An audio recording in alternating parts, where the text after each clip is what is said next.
चाहे कोई भी हो, रिश्ता चाहे कोई भी हो, सबका पासवर्ड एक ही होता है और वो है विश्वास। इसी विश्वास के साथ मैं आ गया हूँ हीट का अगला पोर्शन लेकर के ऑन कोरोना फिजिक्स।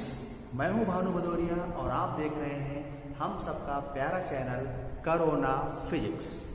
तो आज हम लोग हीट का अगला पोर्शन पढ़ेंगे और उसमें हेडिंग लगाइए स्पेसिफिक हीट। स्पेसिफिक हीट या विशिष्ट ऊष्मा, ठीक है, लगाइए हेडिंग स्पेसिफिक हीट।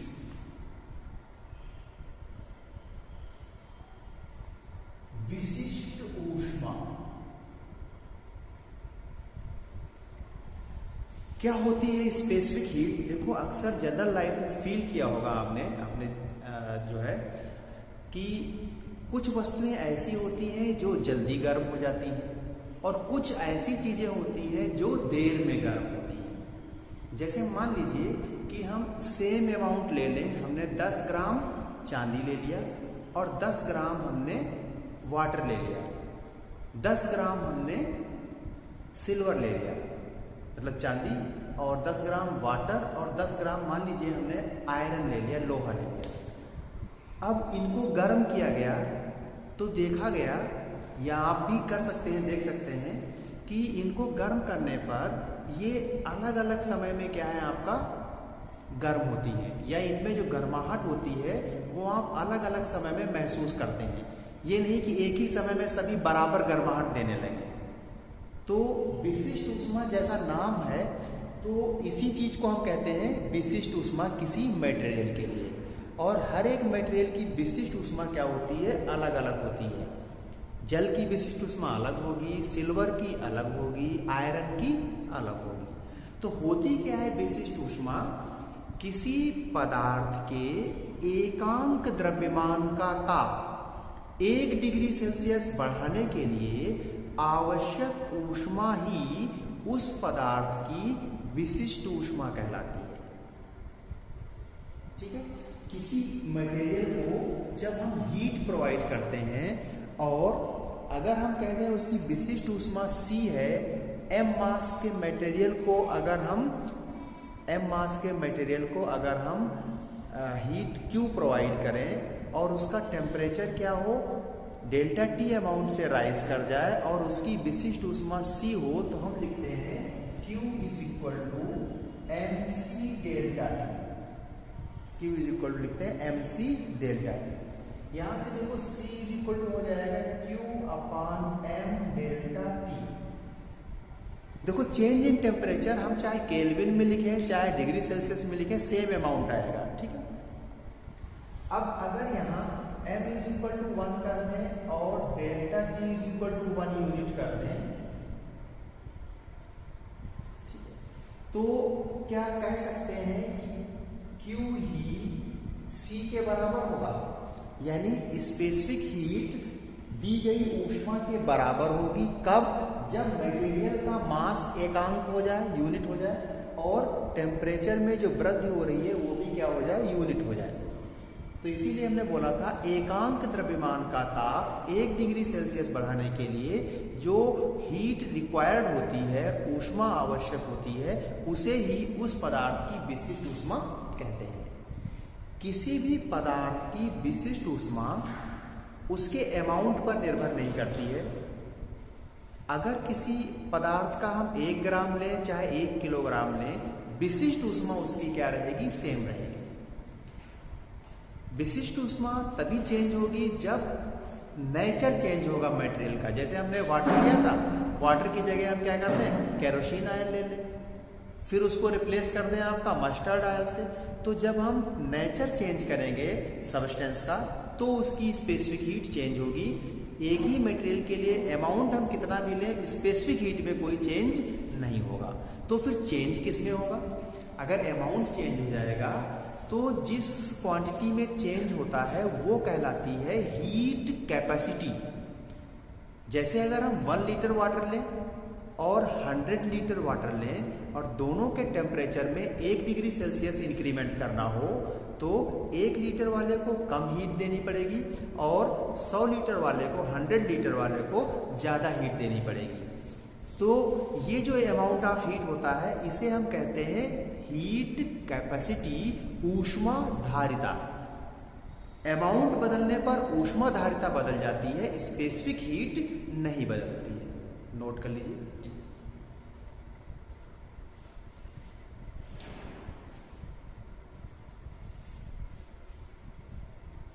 अब देखो, अक्सर क्वेश्चन पूछा जाता है कि हीट कैपेसिटी, स्पेसिफिक हीट की एसआई यूनिट बताइए। तो स्पेसिफिक हीट की जो एसआई यूनिट होगी, स्पेसिफिक हीट की एसआई यूनिट जो होगी वो कैसे क्या होगी, वो होती है आपकी, देखो यहां से जूल अपान केजी और केल्विन, यानी हम कह सकते हैं ये होगी जूल प्रति किलोग्राम इंटू केल्विन। ये एसआई यूनिट है स्पेसिफिक हीट की। ठीक है, नोट कर लीजिए।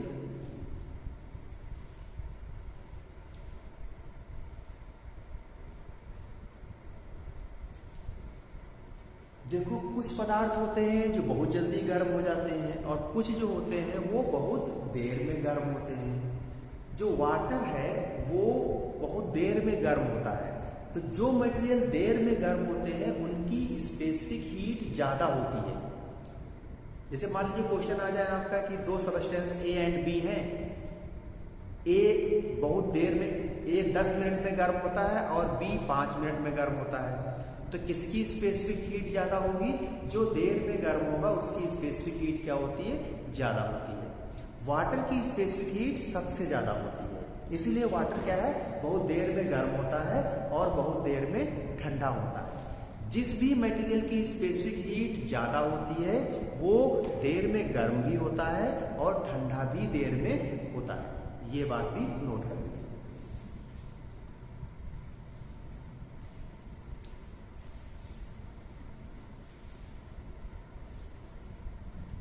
अब देखो, स्पेसिफिक हीट जो होती है वो 2 टाइप की होती है। क्यों 2 टाइप की होती है? जब भी किसी मटेरियल को हम हीट प्रोवाइड करते हैं तो उस मटेरियल का एक्सपेंशन होता है, प्रसार होता है। और प्रसार होगा तो टेम्परेचर जो है बढ़ाने में ऊष्मा जो खर्च होनी चाहिए उतनी नहीं होती है। कुछ ऊष्मा जो प्रसार हो रहा है उसके अगेंस्ट, मतलब प्रसार जो हो रहा है उसमें कार्य करने में खर्च हो जाती है और बची हुई ऊष्मा क्या करती है? ताप बढ़ाने में खर्च होती है। इसका मतलब है, जैसे एग्जाम्पल ले लीजिए, मान लीजिए कि मोहन को हम 1-1 रुपए के सिक्के दे रहे हैं और 100 रुपए उसके पास पहुंचाने हैं हमें। अगर मोहन वो सिक्के अपनी पॉकेट में रख रहा है तो जैसे ही मैं 100वां सिक्का मोहन को दूंगा वैसे ही मोहन के पास 100 रुपए पहुंच जाएंगे। लेकिन अगर मोहन सोहन को कुछ सिक्के ट्रांसफर कर दे तो हमें मोहन को 100 से ज्यादा रुपए देंगे तब उसके पास 100 रुपए पहुंचेंगे। यानी जब किसी पदार्थ का एक्सपेंशन हो रहा होगा तो हम ज्यादा हीट देंगे तब उसका टेम्परेचर फाइनाइट अमाउंट से बढ़ेगा। और अगर एक्सपेंशन ना हो रहा हो तो जो अमाउंट ऑफ हीट देंगे वो सारा का सारा उसका टेम्परेचर वृद्धि में खर्च होगा। इसका मतलब है जब एक्सपेंशन होता है तो ज़्यादा हीट देके हम सेम अमाउंट ऑफ टेम्परेचर बढ़ाते हैं जब एक्सपेंशन नहीं हो रहा होता है उसकी तुलना में। तो इसलिए विशिष्ट ऊष्मा 2 टाइप की होती हैं। एक, तब हम विशिष्ट ऊष्मा कहते हैं जब एक्सपेंशन हो रहा हो, और जब एक्सपेंशन होता है तो एक्सटर्नल प्रेशर कांस्टेंट होता है। और दूसरी विशिष्ट ऊष्मा तब जब एक्सपेंशन ना हो रहा हो। एक्सपेंशन जब नहीं होगा तो वॉल्यूम कांस्टेंट होगा। तो इसका मतलब है स्पेसिफिक हीट एक होगी कांस्टेंट प्रेशर पर और एक स्पेसिफिक हीट होगी कांस्टेंट वॉल्यूम पर। जब एक्सपेंशन होता है तो ज़्यादा हीट देनी पड़ती है तो फाइनाइट अमाउंट से टेम्परेचर बढ़ता है, और जब वॉल्यूम कांस्टेंट होता है तो जितनी भी हम हीट देते हैं सारी की सारी टेम्परेचर वृद्धि में खर्च होती है, इसलिए कम अमाउंट देकर वही फाइनाइट टेम्परेचर इंक्रीमेंट कर लिया जाता है। कंक्लूजन ये है कि Cp जो है वो बड़ी होती है Cv से। Cp क्या होती है, Cv से बड़ी होती है। और कितनी बड़ी होती है, Cp minus Cv, Cp minus Cv is equal to होता है R।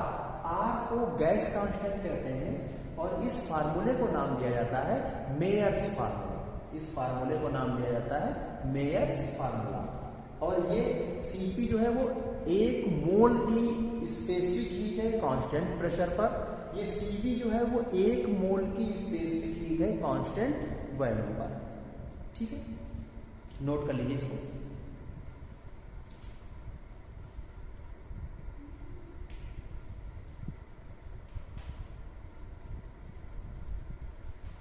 अब देखो, जब भी मेटल को हम हीट प्रोवाइड करते हैं तो उसका एक्सपेंशन होता है। मतलब मेटल को जब हम गर्म करते हैं तो उसका प्रसार होता है, और जब मेटल को हम ठंडा करते हैं तो उसका कंप्रेशन, संकुचन होता है। लेकिन वाटर में उल्टा होता है। वाटर को जब हम गर्म करते हैं तो उसका संकुचन होता है, और वाटर को जब हम ठंडा करते हैं तो उसका क्या होता है, प्रसार होता है। ठीक है, ये बातें भी नोट कर लीजिएगा। क्वेश्चन ऐसे पूछा जाता है कि जब वाटर गर्म करते हैं तो उसका आयतन बढ़ता है, घटता है, और जब वाटर ठंडा किया जाता है तो उसका होता है संकुचन या प्रसार। इस तरीके से क्वेश्चन पूछे जाते हैं। अब देखो, जो हीट है उसको ट्रांसफर करने के कुछ तरीके होते हैं। हीट को ट्रांसफर करने के कुछ तरीके होते हैं। तो कौन कौन से तरीके हैं हीट को ट्रांसफर करने के, वो नोट कर लेते हैं। हीट को ट्रांसफर किया जा सकता है 3 तरीकों से। एक होता है आपका कंडक्शन, यानी इसको चालन बोलते हैं, चालन। दूसरा होता है आपका कन्वेक्शन, जिसको संवहन बोलते हैं, कन्वेक्शन। और तीसरा होता है रेडिएशन, यानी इसको बोलते हैं संवहन। और तीसरा है रेडिएशन, जिसको कहते हैं विकिरण।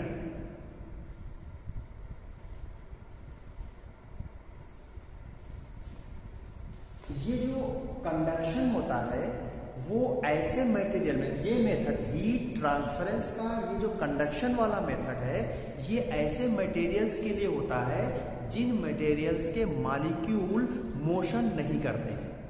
और आपको याद होगा, सॉलिड के मॉलिक्यूल मोशन नहीं करते हैं, वो केवल अपनी इक्विलिब्रियम पोजीशन पर वाइब्रेट कर सकते हैं। इसका मतलब है कि कंडक्शन किन मटेरियल्स के लिए जो है फॉलो होगा, यानी हीट का ट्रांसफरेंस कंडक्शन मेथड से किन मटेरियल्स में होगा, सॉलिड्स में। और इसमें क्या होंगे, मॉलिक्यूल्स डू नॉट मूव। इसमें अणु जो है वो गति नहीं करते हैं। ऐसे मटेरियल्स में conduction method of transference of heat use होता है। दूसरा क्या है आपका, संवहन, कन्वेक्शन। ये ऐसे मटेरियल्स के लिए एप्लीकेबल है। ये विधि, हीट ट्रांसफर की कन्वेक्शन मेथड, ऐसे मटेरियल्स के लिए होती है जिनमें मॉलिक्यूल्स मोशन कर सकते हैं। और वो कौन से होते हैं जिनमें मॉलिक्यूल मोशन कर सकते हैं, फ्लूइड्स। फ्लूइड्स का मतलब हो गया लिक्विड या गैसेस। तो ये किसमें होती है आपकी, लिक्विड्स में। ठीक है, लिक्विड्स के मॉलिक्यूल क्या है, मूव कर सकते हैं, या गैसेस में। इसमें मॉलिक्यूल क्या है, मोशन कर सकते हैं। रेडिएशन जो होता है वो मीडियम जहां नहीं होता है वहां पर हीट का ट्रांसफरेंस जो होता है वो रेडिएशन से होता है। यानी जहां पर मीडियम नहीं होता है, जहां पर नो मीडियम होता है, वहां पर रेडिएशन मेथड यूज किया जाता है। जैसे सन से अर्थ तक जो हीट आती है वो रेडिएशन मेथड से आती है। ठीक है, नोट कर लीजिए, ये बातें नोट करिए।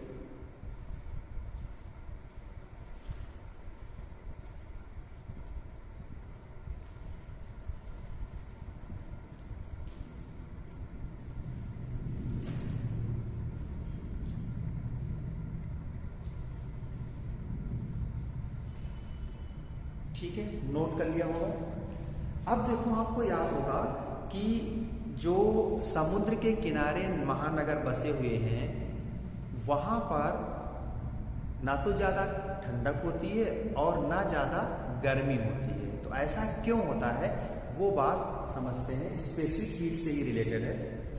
हटा दें इसको, ठीक है।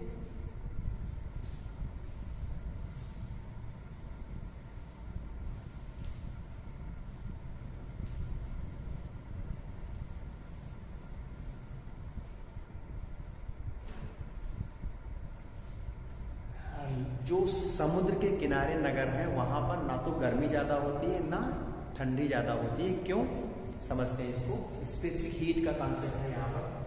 देखो आपका क्या है, हम कहते हैं कि ये क्या है आपका, यहाँ लैंड है, धरातल है, और इधर क्या है आपका, इधर क्या है, समुद्र है, सी है। डे टाइम की बात करें, अगर हम दिन की बात करें तो डे टाइम में क्या होगा, देखो डे टाइम में क्या होगा, जो सन रेज आएंगी वो सबसे पहले कौन गर्म होगा, धरातल गर्म होगा या समुद्र गर्म होगा। समुद्र में क्या है, जल है, और जल की विशिष्ट ऊष्मा क्या होती है, ज़्यादा होती है। विशिष्ट ऊष्मा ज़्यादा होने का मतलब है कि जल का ताप क्या है, धीरे धीरे बढ़ेगा। तो जल यानी समुद्र में ताप क्या होगा, धीरे धीरे बढ़ेगा, और लैंड यानी धरातल का टेम्परेचर जल्दी बढ़ेगा।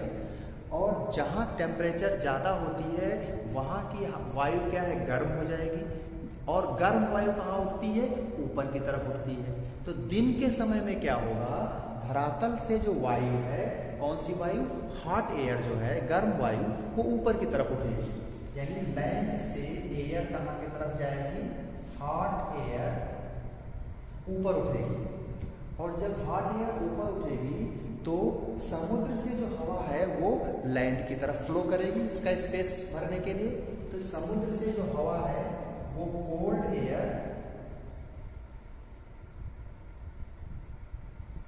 एयर जो है वो धरातल की तरफ बढ़ेगी। इसलिए दिन में क्या है, वहां पर गर्मी नहीं लगेगी। ये कोल्ड एयर कहां से आ रही है, समुद्र से आ रही है, कहां, धरातल की तरफ। कब, दिन के समय में। ठीक है, नोट कर लीजिएगा। और इसे एक नाम दिया जाता है, इस घटना को एक नाम दिया जाता है सी ब्रीज। ब्रीज का मतलब होता है हवा। ठीक है, इसे नाम दिया जाता है, क्या नाम दिया जाता है, सी ब्रीज। तो सी ब्रीज कब होता है, दिन के समय में। ठीक है, अब देखो अगर यहीं पर क्या करें, नाइट का टाइम ले लें, तो क्या होगा। ठीक है, नाइट के टाइम में क्या होगा, यहीं पर इसीलिए बता रहे हैं आपको। अगर टाइम हो जाए नाइट का, ठीक है,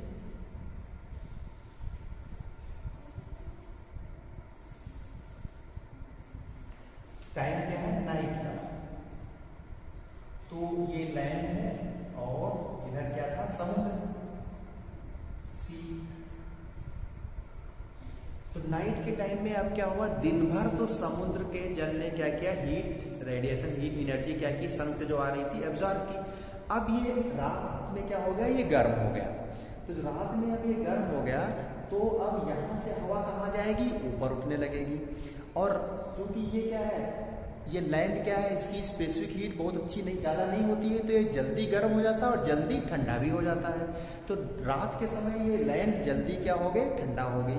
तो यहाँ की एयर क्या हो गई, ठंडी हो गई। यहाँ क्या है, गर्म है, तो ये गर्म हवा समुद्र सतह से क्या होगी, ऊपर की तरफ उठेगी। यानी यहाँ से जो एयर होगी वो ऊपर की तरफ राइज करेगी। कौन सी एयर, हॉट एयर।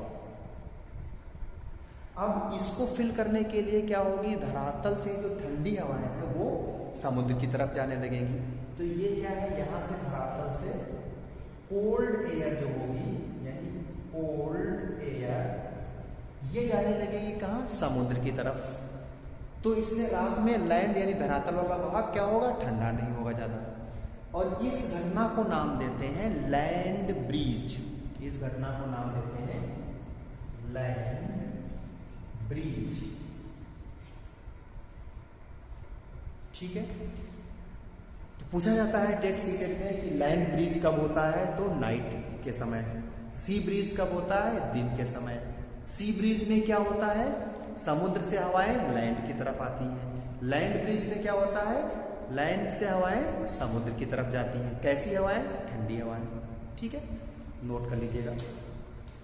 ब्रीज का मतलब ही होता है शीतल समीर। ठीक है, नोट कर लीजिए ये बातें।